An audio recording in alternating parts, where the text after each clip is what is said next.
देखो तुम बिला वजह बात को बढ़ा रही हो। बेचारे माफी तो मांग रहे हैं ना, भूल जाओ इस बात को और आगे बढ़ो। बहुत ज्यादा हिमायत नहीं कर रही हो तुम उनकी? करूंगी और बिल्कुल हिमायत करूंगी, क्योंकि मुझे तुम दोनों ना एक साथ बहुत अच्छे लगते हो।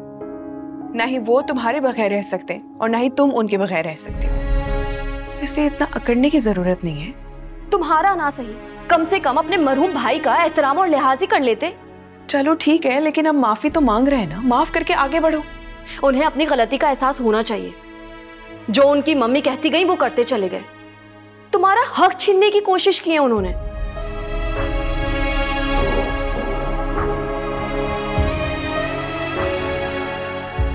हिमल देखो, मेरी बात समझो। हमारे माँ बाप पहले ही बहुत परेशान हैं अपनी एक बेटी को लेकर। मैं नहीं चाहती कि वो मजीद परेशान हो तुम्हारे बारे में। मैं परेशान कर रही हूँ? कम से कम तुम्हारी तरफ से वो मुतमईन रहेंगे।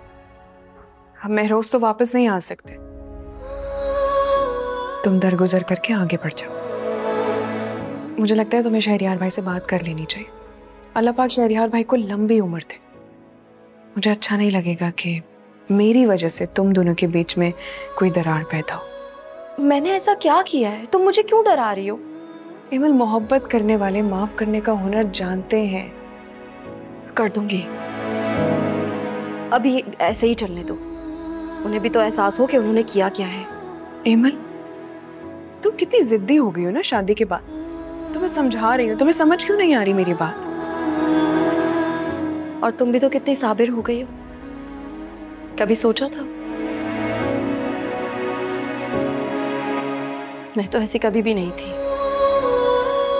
और अब तो तुम कुछ बोलती भी नहीं हो, बिल्कुल ही खामोश हो गई हो। हालात और वाकयात इंसान को बदल देते हैं। वक्त और इंसान एक जैसा नहीं रहता, और मैं चाहती हूँ कि ये बात अब तुम भी समझ जाओ। इसीलिए जाओ और जाकर सब ठीक करो।